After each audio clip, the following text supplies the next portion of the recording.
There'll be a lot of outtakes from this, no doubt, when we get to points where you might say something inappropriate. Because let's be honest, you may do. Yes.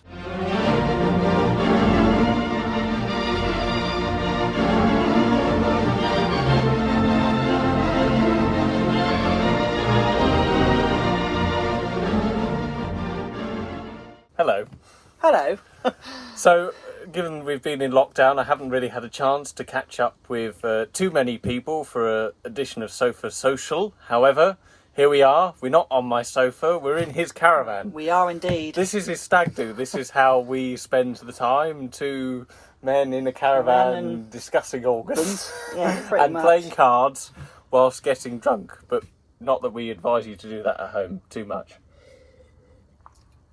So I thought it would be a good opportunity for me to talk to you about yourself and how we got to know each other. But music in your life, do you come from a musical family? Yes and no, actually. Yes and no. Yes and no. So, my dad and my mother, it was very popular to be in marching bands. Okay. So, they would obviously... My dad used to play the bugle and organise the colour guard, and my mum was in the colour guard. Yeah. And it was all... They used to be fair, they used to win a lot of trophies and go around the country playing Hans Christian Andersen and Star Wars or whatever was popular at the time. And so, yes, we are musical, but the gift wasn't given to me. But you were always surrounded by music then? Oh, yes. Of all shapes and sizes. And I suppose then that would have led you... Were you interested in show tunes before watching the films, or was it just exposure to films? It was exposure to films. So, yeah, it was exposure to films. So I'd always go down either one of my nans and, the Sunday film would be on or whatever, because, my parents were quite young when they had me. Yeah. So I was at my nan's a lot, and so if Mary Poppins was on, or Sound of Music, or The King and I, South Pacific, we'd end up watching it. And then, of course, the tunes are just so mesmerising, and you just remember them. Compared to songs now, I don't know how people even hear the lyrics, let alone sing it. They do. They just get it wrong. They just get it wrong, and you're just thinking, is that what they're saying? And you have to end up looking it up and seeing what they're saying, and that's why I don't really like pop music. But is it just that era of music you like, or do you? Because I know you go up to the 60s and a bit beyond. And we go up to the 60s and 70s and bit of 80s, but yeah, just the classics that everyone listened to. But what about the upper end of the spectrum with classical music? I do like classical music. Is it a case of, like me, you like the popular classics? Yeah, I like the popular classics and the ones that you know, and I do try to listen to it, but unfortunately, because of my abilities of reading and writing, and can be a little bit limited sometimes with my dyslexia. So, of course, sometimes I know the tune, but I have no idea how to pronounce it or spell it. Tchaikovsky. Yeah, so sometimes it can be very difficult, and that's why I steer clear of that, because it's not that I don't enjoy it, and I really do enjoy classical, but because in my mind I'm not educated enough to possibly spell or write it and in search engines and things, and that's why I don't listen to it as much as I'd like. But it's nice to have a detachment from the history behind the music, because I find sometimes when you go researching things, you end up finding out perhaps too much more than you wanted to know. And then I love piano. Piano's great. Any piano's great. Love that. But then again, I like brass as well. So I like brass bands as well, and then I like big band and pianolas. And piano. Yes, as one would put it, light music, isn't it? Or yes, easy listening, light music. Easy listening has easy become listening. To incorporate a hell of a load of things. I Mind think it would have been light music originally at the time. But you can. But that's both British and American light music, I suppose, and show tunes. It's all changed, hasn't it? But you can't go wrong with show tunes. No, I think it's because you can sing along to it, and that's what I like about it. Is compared to if someone in a classical way, if they just play the tune, it's just the tune. Yes. Where in show tunes, you can listen, you can sing the tune in your head, picture the image of the film that you lovingly watched millions of times, and you can relate to it, and that's what I love about it. But it doesn't matter what age you are, everyone would know Annie, everyone will know Memory from Cats, everybody knows this, so you can relate to it, and that's what I love about it so much. So is this your argument? There's a lot of debate, especially on Facebook recently, about is it acceptable to play new music on the organ? And there was a lot of conversation about, well, you know, some tunes are just timeless. So you're of the opinion that perhaps it's okay to play the occasional modern tune on the organ if it works. Absolutely. But you don't have to constrain Aaron yourself. Was the perfect person. So when they played the tune from the new Mary Poppins that was fabulously written. Yes. That worked beautifully because it was traditionally written like a traditional show tune and musical, where compared to if you R&B or whatever they're listening to now, that's why it's so different. But that's also because it's the same with Disney in a whole as well, because everything that Disney generally write is easy for kids to sing along to, and I think that's why Disney stuff could potentially go into. And it's not all about drum and bass. No, it's not. Which is perhaps the reason why modern music is a bit heavy on the ears. Yeah. But I think that perhaps it comes down to exposure of the instrument more than anything else. Because you do need exposure. We know the music, but not necessarily can't quite understand the relation between the music and the performance. Well, I think most people will do kind of what we did. You know the music, you know the tune, but then it's played on the organ, and then you fall in love with the sound, and that's all it's about. You fall in love with the sound. It's interesting because you stumbled across. I stumbled across it completely by accident. Let's hear that story yet again. How did you find out about it? Well, I'm a fan of Judy Garland, and it's as simple as that. Yep. I'm a fan. I think she's amazing. And I can't remember what it might have been, the Trolley song or something, or Over the Rainbow, or something really common of Judy's repertoire, and really common Judy song, and it just came up, and it has a suggestion on the scroll feed, and I went, oh, what's that?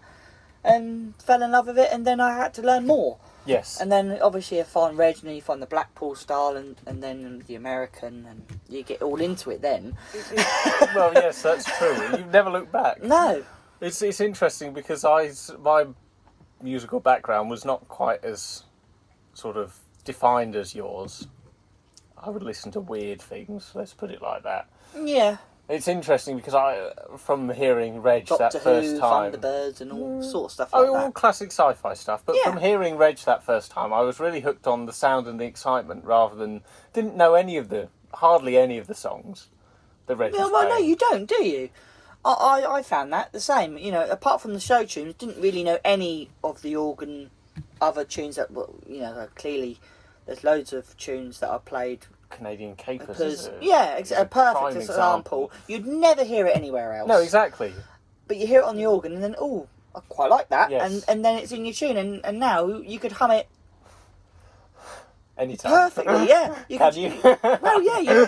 I'm not doing it now, but you can. Not on video. There's so many organ classics that you go, yeah, that's definitely that was made for the field organ. It just sounds perfect. Yes, especially all of that. Very light, bouncy numbers, which were sort of popular in the 30s, but didn't really cotton on anywhere else. But yet have survived on the theatre organ.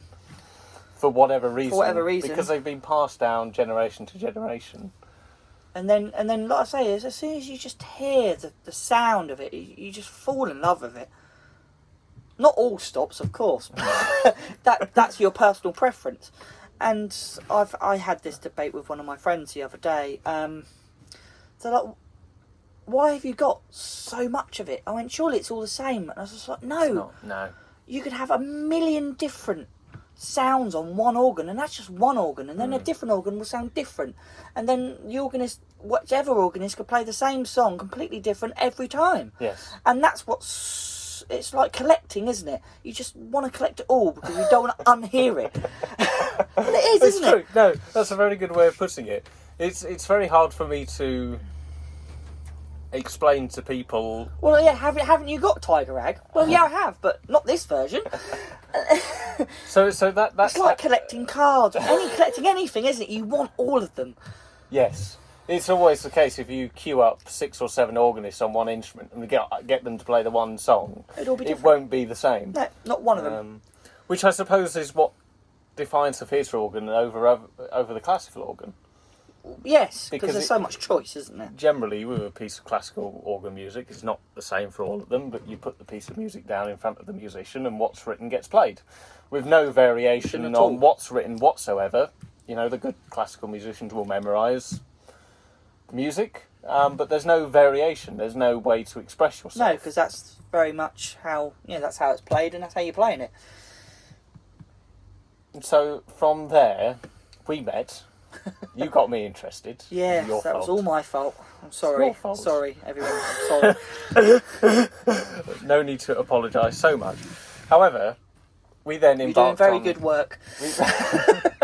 We embarked on a crazy scheme, which is why we're here today, because we wouldn't be discussing the Organist Encores.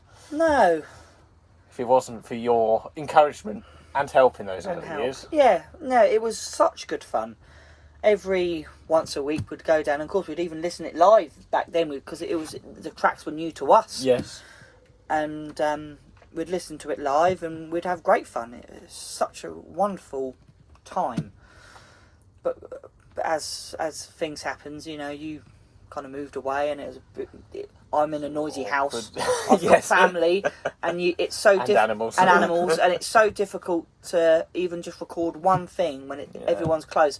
And even if no one's in the house, there's always next door who's making a racket, and you could never get it. And it just, in the end, it just wasn't. I just couldn't do it. You pop up occasionally for special things, which is exactly. Always nice. But you're right. It was a learning curve, and it's interesting that we've both kind of developed our tastes at the same time from going out and listening to... I think they're almost meeting as well, which is really odd.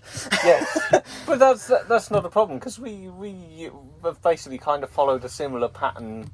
Yeah, I would say so. Because the more you listen to, the more you become aware of different things. Originally we were all excited about the quick stuff, and now we're actually, I quite like the quiet stuff now. Yes. Easy on the ears. Easy on the ears, and it's just, that's actually a bit of racket now. Not all of it. Not all of it, obviously. But you can tell where some of it's just a complete showman's piece. Yeah. And you're thinking, actually, that you need to watch that, not listen. Yes. And that's half of the battle for me, is that it's so nice to be able to watch people play on a big screen. Yeah, that more of that needs to happen. Because for sure. you can see everything that they're doing, and most of the audience, some people have been worried in the past about other people in the audience taking their ideas, but most people aren't going to be paying attention to that. They just like to see the hands moving all over the place. Yeah, exactly. And I think the days are gone where you can just look at back of someone's head for 2 hours. That's gone. Yeah. People want a show these days. Well, they want an experience. Yes. They're paying for an experience. You can't just go and listen and look at someone's head. That's just gone. Yes, because although the experience of listening to an organ in a live venue is amazing, in our opinion, but I think to attract more people, you do need those extra selling points. You do, because of lights, camera, and action, basically. Well, I think society's moved on from. I think their attention span's not. I was going to say there as much as it was. Even I find 2-hour concerts a struggle. Yeah, they are a struggle. I mean I know. What would you say? 2 40 minutes? 2 40 minutes easily, but then I haven't sat in an audience in a while because we're normally at the back. Yes, we're not at the back of the hall. We're usually backstage, laughing, laughing. But we're going, oh yeah, we know this, and I suppose where we listen to it all of the time, it becomes a relaxing thing. So I'm quite happy to read a book at the back and listen because. You know what's going on. Because I know what's happening, where for everyone else, they're amazed by what's seen in front of them. Yes. And obviously, where we are, who we are, yes, listen to it every day, all day. For us, it's just like, oh, well, they're playing that, and they're playing that, and we... Yeah. Especially with some organists, they may sometimes play it the same on the same organ year after year, but they don't always. No. But I think that's the important thing, is variety.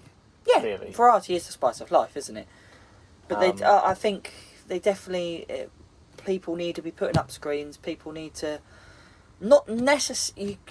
I don't think we should be advertising theatre organ. Them words, organ, scares me. People think of church. Yes. And Bach and Vidor and a little old lady at the back of the church struggling through cribons. Yeah, and that's when people hear organ, that's exactly what they think. And then when I explain and go, actually, this is what it sounds like. Yes. These are the songs. Happy Rhythm. These are the songs, and they go, oh, that's nothing what I thought it was like. And I was like, well, that's what people need to give it a go. And I think the word organ needs to disappear. Yes, in the nicest possible way. Yes, they are organs by manufacture, but they're really, and this is why I like what Hope Jones started off with, the unit orchestra. Sure. Sums it up probably better than anybody than a cinema else. organ. Yes, I agree. That is actually a perfect thing you should be saying. Because most of them... Because classical still has a massive following. Yes. And it's not far off, really, because it is... It's the same technology, really. Yes. It's the same sort of... Same sounds as the brassy, the strings. Skill set involved as well. Yeah, absolutely. But it's just... It's very strange that we find ourselves in a world where the classical organ world has such a huge following, and yet the theatre organ world, which is, in a way, more expressive and more down-to-earth, is struggling. And more fun, in my opinion. Yes, and that's not... I mean, I in more recent times, have actually enjoyed a lot of classical organ music, but it's still not a patch, on my opinion, on hearing the theatre organ played. Even when people are playing the same songs. It's interesting, if you take an overture, for an example, something as famous as Orpheus in the Underworld, with a can-can at the end. I've heard it played both by a well-known classical organist on a great classical organ, but yet when it's played on the theatre organ, there's that added orchestration, because you've got the trems, which add so much depth to the music. Yeah, I agree. And for me, obviously when I was younger and we used to go to church and things, I find it's very dry. Yes. I don't know whether that's because of the environment, but I find it's very dry, where with the theatre organ, it has a lot more soul and a lot more body, and you can in my mind, you can feel how the organist feels, you can feel that he's singing along to it compared to a classical piece. Yes, it's always the case. Especially if they're playing like Cole Porter or Jerome Kern. Yes. And if you can sing the along... American Songbook, if you can sing along... And they're doing a good job. In my mind, they're doing great, yeah. But we've listened to a hell of a lot concert-wise. I know perhaps we haven't sat in an audience for a very long time together, but we do listen to a lot. Now, I think most of all down at Worthing. Which, ironically, is the first instrument we ever heard live. Still one of my top favourites. Oh, definitely. I mean, it's... High-class instrument. It's refined. But out of everything you've seen and heard, do you have a bugbearer? Do you have one thing that people do? I mean, it's sing songs. Because you don't know the words anymore. Sing songs without screens. Sing songs are a bugbearer, and I think you need to just play the verse. The bit everyone knows, not the chorus. Yes. If you get what I mean. Yes. Or the other way round. Or the other way round even. That's drink talking, that is. You've only had one. I know. Also, it doesn't happen at concerts, but my bugbearer at recordings is when they add things like if they play the Dam Busters, they put the plane on. Why? It doesn't add to it. No, that's true. That's true. That doesn't happen that often. No, but it does. Which pinpoints one or two recordings. Early on, we weren't very interested in the American style. Oh no, I know. Such fools we were. It was all the exciting Blackpool stuff, but no, now American is perfectly brilliant. Where, they'll be playing something and then they'll go on the old horns. And just like, that's great! Where before we were just like, what are they doing? Why has our taste broadened in that way? I don't know. I just think... I don't know whether because you get bored. I think you just grow with anything, don't you? You listen to new things. Your music taste always changes. I mean, I mean, there's quite a lot of times where most of the time I'll listen to theatre organ, but then sometimes I go, actually, I quite fancy listening to maybe a musical version, or you know, or listen to the original track of Annie and go, yeah, I really like that, and then the next day I'll go straight back to organ again. But yeah, I think you grow, don't you, and you have different tastes, I suppose. And then sometimes you can look on old playlists and go, why did I like that? Yes, no, I have been in that boat many a times. There was a But then again, where we were growing, I think where we had such a small amount of recordings, and now everybody has shared with us and go, oh, this one's really great, or we recommend this one. Or we just got massive record libraries. And then people go, actually, someone's throwing out a load of LPs, do you want them? And we go, oh yeah, and then I suppose we just grow with the amount of collection that we've gathered. Yes, talking about recordings that we used to like and don't like anymore. The playing, it's a cassette. The playing is still fantastic, but unbeknown to me, the organ was hideously out of tune, and now I can't listen to it. That does happen, doesn't it? I think I know the one you're on about. Yes. But there's a few of those. I mean, and then sometimes before you never used to notice the bum notes, and now we do. Yes. Because we've listened, because we're a lot so much. Yeah. And then sometimes we go, that's not the right arrangement. But then again, if they've got their own take on that arrangement, that's fine. Yes, there is a fine line between arrangement and getting it wrong. Yeah, I agree. And there have been, you know, it's no surprise to say that Simon Gledhill is perhaps the greatest exponent of theatre organ arrangements out there. Oh, 100%. He's to right meticulous up there. detail. Right up there. And I think that's what makes it great. You know, I like the spontaneity. He was born to play the theatre organ, that man. I wonder if that's been said before by another radio DJ who now happens to be on my show. But the statement still stands. Yep, it still does. What about the future? It's hard to say about the future. We were discussing this before we hit record. Well, I think that it's going to be natural selection in a way, and this is sadly hard to say. But I think people who don't get on with the times are going to fade away, and the people who do will. I think there's definitely going to be less installations. Yeah, sadly. But then again, in the recent years since we've got into it, there's been loads. Yes. Where they do move, and there's always an organ opening somewhere. We have the great mystery of Len Raw's organ to be unravelled. It's a great mystery. I'm hoping people's tastes and people are more willing to give things a go. I mean, it's so difficult. I mean, like, do you go down the film route and then get them hooked on the sound on a film? Do you go, like you said, on the themes and, you know, St George's Day or wherever you... Not waving that flag again. I mean, we've seen some themes and, you know, like, or anniversaries, but I think, like I've said a few times, if you play something that people know, they're more likely to come back. Yes. Where I think if you stick to a strict theatre organ programme that's only played on theatre organ, yes, you're going to bore them. But at the same time, as we said, variety is a spice of life. I think that if you play 60% of a programme that people know and then introduce 40% of music... Oh, this is one I've tried earlier, and it is nice to hear nice things, yes. New things, and I agree. I quite like it when they go, I've just learnt this, and we'll do this. And the theatre organ has taught me more about music than I think any other instrument would have done. Well, yeah, of course it will. You know, because I mean, it's all of them, isn't it? That's the problem. It's all the instruments. It's not just one. It's all of them. By one master musician, slaves away, practicing. Yeah. But I do really hope that we can get back into the masses somehow, because that's what it needs. It needs somebody to say, this is what it is, don't worry, you're not going to be bored, come along, basically. But people will either love it or they'll hate it, because that was always the way when they were in the cinemas for the interludes. People either loved the organ interludes or hated it. But there's a lot of things that I think that things should be happening. I mean, there should be a lot more. You would think, this is a real bugbear of mine, when they do Strictly at Blackpool, they could at least just do, I do like to be beside the seaside, the presenters or whatever come up on the organ.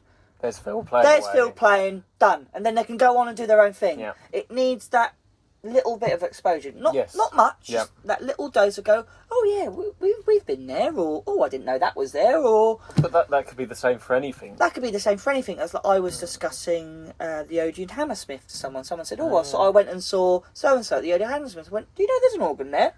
No. Nope. It hides away. I was like, it hides away, and then I showed him a picture, and I was like, that was under the stage. I was like, yeah. Well, that's always been there. Yep. It's the same, like, you know, you go to a comedy club or whatever in the Dome. At least the Dome does have in the wall in the foyer about Douglas. Don't get me wrong. Yes. Yep. But unless you read that bit, you'd never know. Even though they had to paint over the mistake they made. Because they said it was Douglas Reeves. So they painted over it. So there's now a slightly bigger gap. Yeah. But no, you're right. I think that. But then again, anybody walking into the Dome our age who wasn't exposed to it is going to say, "Who's Douglas Reeves?" Well, yeah, that's the You same hope thing, isn't that it? people Google it. You hope that there's people like Steve Ashley on Hot Pipes who present an equally spectacular podcast. Well, yeah, but Spain does his program also goes out on FM radio in this country in the area. I mean, like, I know, like, obviously the Odeon does films. I mean, Donald is being used more than ever, I think. Which is good, and I completely agree with that. But even if Donald is not playing there, they should probably lift the lift up while people are walking in and go, look at that! Yes. And at least they know it's there, Yeah. where compared to that they didn't. And then, you know, they can then pop it down before the film, and even if there's no one playing, it sparks the interest. Yes. Yes, I always said sometimes a photo sparks more interest. Well, yeah, you look in... Worthing's a perfect example. You go in the foyer, there's a massive picture of it. Yeah. But you know that instrument's there. Yeah. Where with lots of places, you don't know. Yes, yeah. And there's not that many examples of an instrument in this country where it's... I mean, the Troxy have got it right. I mean, they've got that lovely window of where the console's kept, and you can actually go and look at it. Even Yes. if you can't hear it, you go, oh, what's in that window? And Oh, we're working on a button that will turn on the blowers and have it somebody play. Who knows? We might be able to do that with technology. But the butter market is another example where the organ's in its glass cage. And there's got to be several others where... yeah, there are. But most of them just get packed away at the ends to the point... But that kind of makes sense if you're running a multi-purpose venue. Well, yeah, of You know, course. the ultimate example is somewhere like the Astoria Centre that Kevin set up, where he's got the consoles on display all the time. which But is- it's his space, so he can do what he wants in it. But then again, it's you know, it's very difficult. I think museums will always, you know, like you look at Brentford, they're always going to have theirs, and they're celebrating music in general, so Yes, they're but always music going as to a have history. But it's part of a tour, and those who would normally come on a tour might not come to a whole concert. But then again, if they do hear it and then decide, oh, we might try that, and Yes. it does work. But even if they support on the sidelines, you know, by becoming a member of some of the societies that are out there, that's equally helping as much as attending concerts. yeah, I mean, there's just so many that's just in a hall somewhere and no one knows about it. But it's interesting because generally people our age don't have a lot of disposable income, and I think that has become a great generational divide if we look at the real world. It's very difficult. Very, very difficult. And how do you convince somebody that it's worth that, you know, 10 quid and going? Yeah, I agree. I mean, we're very lucky. We get invited to quite a lot of places, but obviously we did our rounds and paid and been. I still pay a lot and, of places up well, and down yes, the country. So do I. But I think that once you get involved, obviously, you know, you're involved, aren't you? involved. As we know. There's no way out. It's so difficult, isn't it? Yes. But But then again, there'll be a way, and tastes always change, as it's been pointed out to me several times. There was a time in the 70s and 80s where classical music as a general was not popular, and now it is. Whereas that period of light music there was that period, wasn't it? And is now out of fashion, and I just think that give it some time and it will come back into it's fashion. going to do a full circle, but in a completely different way. I Yes. think they're not going to be used for concerts. I think it's going to be little interludes and Yes, part of... As always said, I think it experience. might go back to its roots, where it's played as part of, maybe a bit more exposed than it's at the first Christmas show, for example. Oh, but yeah. in settings like that, where you've got other things going on. and the organ is part of that, as it was originally intended for, to accompany things. yeah, and Which isn't a bad thing, it's not necessarily a good thing, but people do go on about the fact that in the heyday there were supposedly massive audiences. of thousands of people. But when you look through the old journals and they say a group of 32 people turned up at the Troxy in Stepney to hear the original organ played by Jackie Brown, I think I would have killed to have been there. Yeah. But Absolutely. 32 people turned up. But then again, but on the other scale, you look at how many people used to turn up for Reggie's broadcast, on the other hand, and that was completely different. Yeah. And then again, but comes down to exposure, doesn't it? Because Reg was on the radio. Yeah, exactly.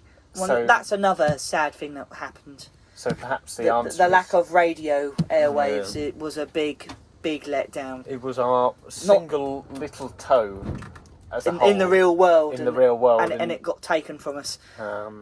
Nobody's fault, of course. And there was a lot of people who just listened to it and maybe who weren't going to turn up to concerts and be die-hard, but they had the support and they just knew about it. Yeah, I agree.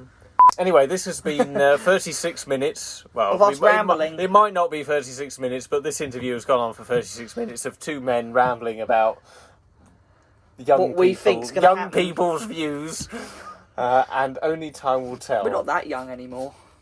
Thanks. You speak for yourself. Actually, we just got ID'd for alcohol at the supermarket. 27 years of age. 25. Oh, 27. It's not long now. That 30 train's coming, mate. And it will hit you hard. Yes. Then everything will stop working. Anyway, we're going to leave you here. As I say, it might not be 36 minutes in length. I may go through and do some hard editing.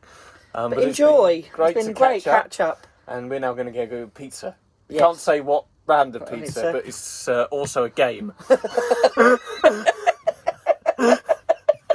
This is also his stag do, I should point out. Yes, I'm getting married. Or did I mention that at the beginning? I think you did, yes. Maybe we are going on. By the time this come out, I might actually be married. No, I think you will probably... He'll have either just about to get married or just got married. Oh, how lovely.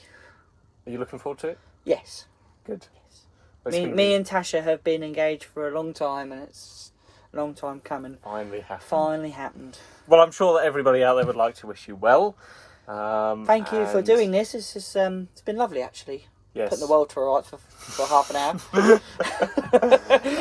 People will listen to the first 3 minutes. I'm sure they will. They go, it's just like the original programmes where they used to argue. Yes, we're going to be like those two Muppets, those angry old Muppets. It was David Holgate who said we look like that at Portslade. Yes, he goes, you two just look like those old Muppets up there in the wing. That's because we are. Right. Of course. Signing off. Toodaloo. Goodbye.